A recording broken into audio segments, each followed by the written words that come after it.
Morning, peeps. Good morning, everyone. Good morning. All right, let's do this. Before we talk boxing, I do ask of you one small favor. If you are new to the channel, please hit that subscribe button. And don't forget as well to like and share the vids. Thank you very, very much. All right, busy 48 hours in the world of boxing coming up. Some might say 72 hours because there was a couple of fight cards last night that I've not watched. MTK put on a card at York Hall and DAZN put on a card in Bilbao. I've not watched those fight cards yet, so I can't give you my judgments on them. We are going to concentrate on those, what we've got coming up. Obviously, it all kicks off this evening at the Copper Box. Linden takes on Anthony Yarde, the rematch of the fight they had exactly a year ago, by the way.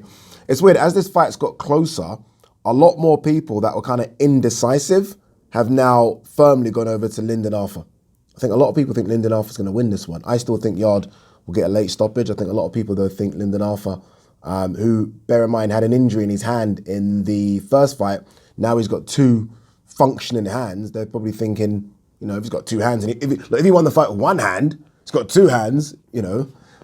Boxing doesn't really work like that. Well, it should, but it doesn't. So, look, I think it's going to be a great fight. I really can't wait for the card. I am going.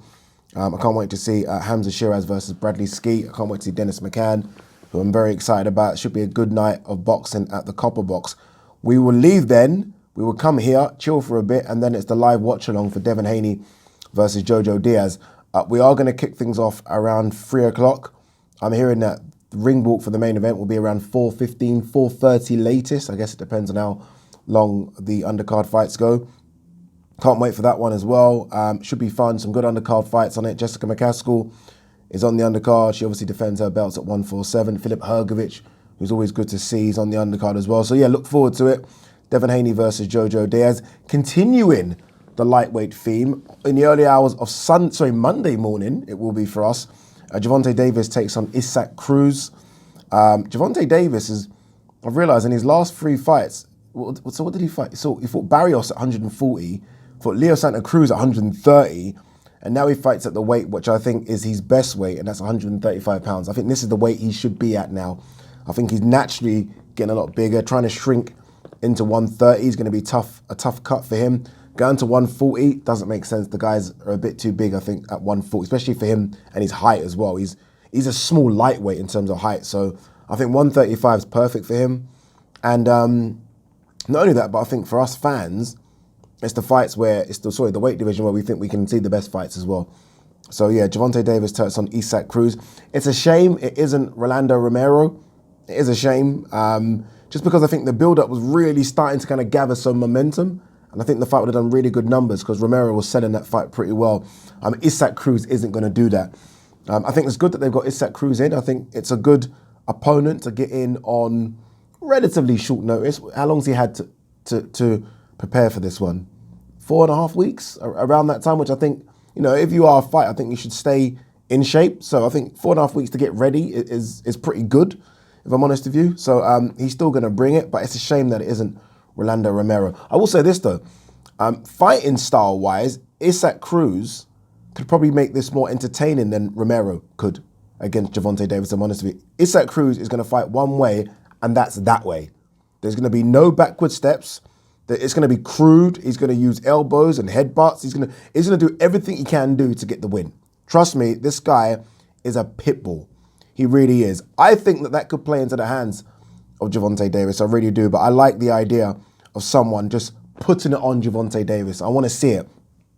We've seen fighters try and put it on Gervonta Davis, and you know, all those fighters have been stopped.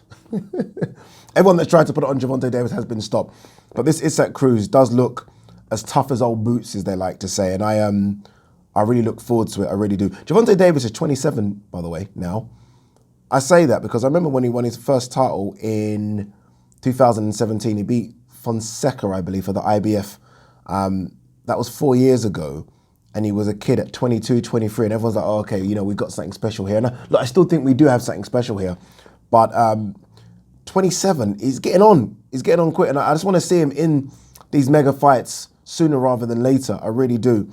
My worry for him is that he's got a promoter behind him that is very smart and knows what to do. Like, we saw the way Floyd played out his career, and I think Floyd's one of the greatest of all time, but Floyd didn't really have the fights that we wanted to see Floyd have And Floyd doesn't really care about that because Floyd still made more money than anyone else, right? And I feel like that's the way he could be navigating Gervonta Davis as well, where we, as fans, might not, we might not be happy with the navigation, and even Gervonta to an extent might not be happy, but he'll sell tickets, he'll do good numbers on the pay-per-view, and that's kind of what Floyd cares about, rather than what we care about, which is seeing him in with the best 135-pounders. If you're going to go to 140, the best 140 guys as well. For example, he's been calling out Josh Taylor. Leonard Ellaby's been saying stuff about Josh Taylor. I think we all know that Gervonta Davis isn't fighting Josh Taylor anytime soon. This ain't going to happen. Gervonta Davis would fight Josh, by the way, 100%. But do I think Floyd's going to put him in there? No. Do I think Leonard Ellaby's going to put him in there? No. So that's my only frustration with Gervonta Davis. And it's not his fault, because I genuinely, hand on heart, believe Gervonta Davis will fight anyone 130, 135, 140. Like, there is no fear in that man whatsoever, but I just feel like the people behind him just feel like he's doing good numbers. He's selling out arenas. Why do we need to push him against other killers? We just don't need to do it. And I think that's going to be a bit of a problem. Look, when it's all said and done and your career's over and your faculty's in place and you've made hundreds of millions and you haven't put yourself through the damage that a lot of these fighters put them through, some might say it's the right way. But as a fan of Gervonta Davis, I just want to see him in against other guys, like real legit other guys. And so far, we haven't seen that. I do think he's got some really good underrated wins, by the way. Like Leo Santa Cruz, that knockout was ridiculous. That's a good win. That's a good win. Pedraza, phenomenal win that is, but no one talks about it. Pedraza's good. Pedraza gave Loma some problems. Loma got rid of Pedraza in did that go all the way? Or did Loma get, no, it went all the way, didn't it? Or did Loma get 11th round stoppage? I think it went all the way. So look, again, these are good wins, but these aren't the fights that, you know what I mean? These aren't the fights that get me excited about Gervonta. They're not. Just want to quickly see. Yeah, it went all the way, Pedraza and Loma. So these are good wins from Gervonta, but we need to see more. We do really need to see more. And again, we're talking 22 now. And you think about it now, that the lightweight division is such a thriving, bubbling division. It really is. So many great fights, out there for him. Let's see if they're going to make one for him in 2022. I'm not looking past Isaac Cruz, but he should get rid of him. Again, Isaac Cruz, if you go and watch his fights, this guy comes in and it really is a head-first approach. Like, he will land he's, but in landing he's, he will get a couple back as well. And I don't know if he can take the power with Gervonta Davis. I really don't. He's a small lightweight as well. I mean, look, Gervonta can be considered a small lightweight. And I think you saw the head-to-head. Gervonta's a bit taller than him. And Gervonta's small. He's a small lightweight, but he's going to be on Gervonta's chest. I don't think Gervonta is going to be able to get that separation. And it could be the phone booth fight that we all want. It really could. I think if Gervonta just keeps some distance and just is able to kind of use his jab to get Isaac Cruz off and then land those big shots, then Gervonta will get the win. He'll get the win and he'll get the stoppage, and then we'll have to see. I was thinking about this the other day, actually. You know, like, when we think of numbers, like pay-per-view numbers and ticket sales and all that kind of thing, I think because we've grown up in the Manny Pacquiao and Floyd era, we get, so that million pay-per-view buy number, we hear it, right? So someone does 350,000, we're like, 350,000 pay-per-view buys is incredible. But because of maybe we're used to Floyd million and Pacquiao million and Floyd 4 million, when we hear 350,000 pay-per-view buys, we think, the guy's not a draw. Gervonta Davis is a massive, massive draw, I think. I just think we need to kind of realign our brains as to what is good numbers and what is just Floyd Mayweather. Do you know what I'm saying? So I think Gervonta Davis is a big draw. And another thing that I really like about this fight, but just before we go, is that it's on a Sunday. I love that. I think boxing has been so sort of stuck in the old ages of just Saturday night fights. Think of every other top sport. Literally Monday, Tuesday, Wednesday, Thursday, Friday, Saturday, Sunday, doesn't matter. Boxing's just been, for some reason, we have to be 9 p.m. Saturday because we're scared to compete with basketball or football.